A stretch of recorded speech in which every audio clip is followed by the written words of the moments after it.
اساتذہ کرام، معلمین، مدربین اپنا رہنما چنیں کہ آئیڈیل چنیں۔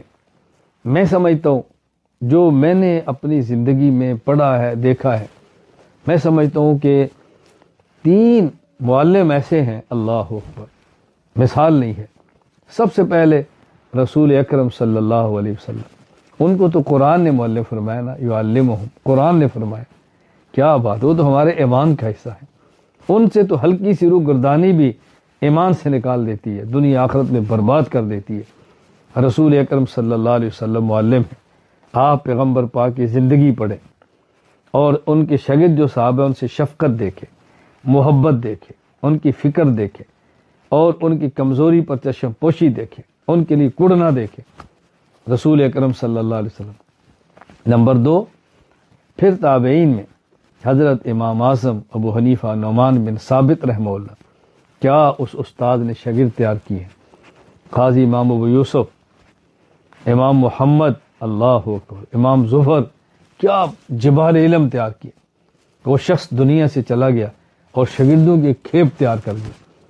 اور امام صاحب کا ذوق دیکھیں، رات کی عبادات دیکھیں، شاگردوں سے محبت دیکھیں، شاگردوں کی ضرورتوں کو پورا کرنا دیکھیں، اللہ اکبر۔ امام صاحب، امام اعظم حنیفہ رحمۃ اللہ علیہ۔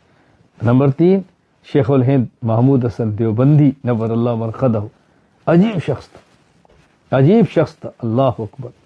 زمانہ اس کی مثال پیش نہیں کر سکتا۔ میں کبھی کہا کرتا ہوں کہ مائیں بانجھ ہو گئی ہیں، اب شیخ الہند کو جنیں، اللہ اکبر، عجیب انسان۔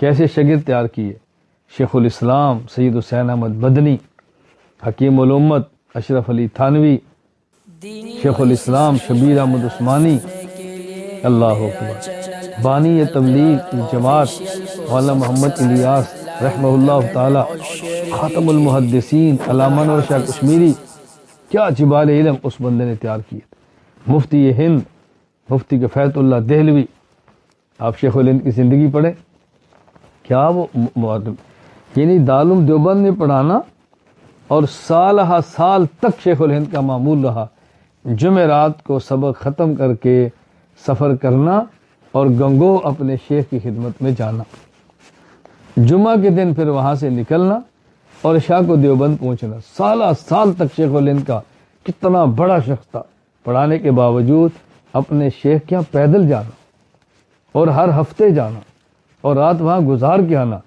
آپ بتائیں شیخ کے پاس کیا کچھ ہوتا ہے۔ پھر ہے شیخ الہند کی آپ زندگی پڑھیں، میں تفصیلات میں نہیں جا رہا، آپ مطالعہ کریں۔ رسول اکرم صلی اللہ علیہ وسلم سیرت تو ہمارا ایمان ہے نا، اس سے تو نکل ہی نہیں سکتے۔ امام اعظم حنیفہ رحمۃ اللہ علیہ، عجیب شخص تھے۔